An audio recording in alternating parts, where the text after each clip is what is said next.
Men bu narsani birinchi marta eshitganimda miyam prosta portlab ketdi. Bilarmidingiz, oldinlari agar kema kapitani vafot etsa, ular yelkanlarini ko'k rangga bo'yashar ekan. Ana o'shanga hozirgacha ingliz tilida qachonki o'zimizni g'amgin his qiladigan bo'lsak, biza I'm feeling blue deymiz. O'zimni ko'k his qilyapman. Qiziqarli. Oldingi zamonlarda hali matraslar yo'q bo'lgan paytida kravatlarni hammasini arqon bilan tortishardi ekan.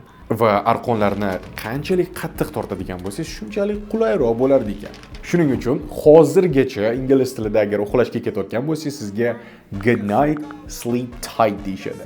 Sleep tight. Yana bitta qiziqarli iborani kelib chiqishi. Tomni devordan tashqariga chiqib turadigan joyi eve deb ataladi ingliz tilida. Va oldinlari kimdir uyi ichidagi gapni eshitmoqchi bo'ladigan bo'lsa, ana o'sha tomni pastiga turishi kerak bo'lgan. Shuning uchun ingliz tilida yashirincha gapni eshitib o'tiradigan odamni haligacha eavesdropper deb atashadi. Eavesdropper.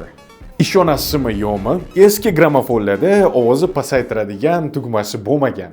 Musiqani ovozini pasaytirish uchun ichiga paypoq solib qo'yishardi. Shuning uchun ingliz tilida haligacha put a sock in degan ibora bor. Bu degani jim bo'l degani. Oldinlari kemalarni eng baland joyini skyscraper deb atashgan. Ana o'shaning uchun hozir biza baland binolarni, ya'ni rus tilida aytishadi, neboskreblarni ingliz tilida haligacha skyscraper deb ataymiz. Chunki binolar hozir kemalarga qaraganda ancha balandroq. O'shanga skyscraper.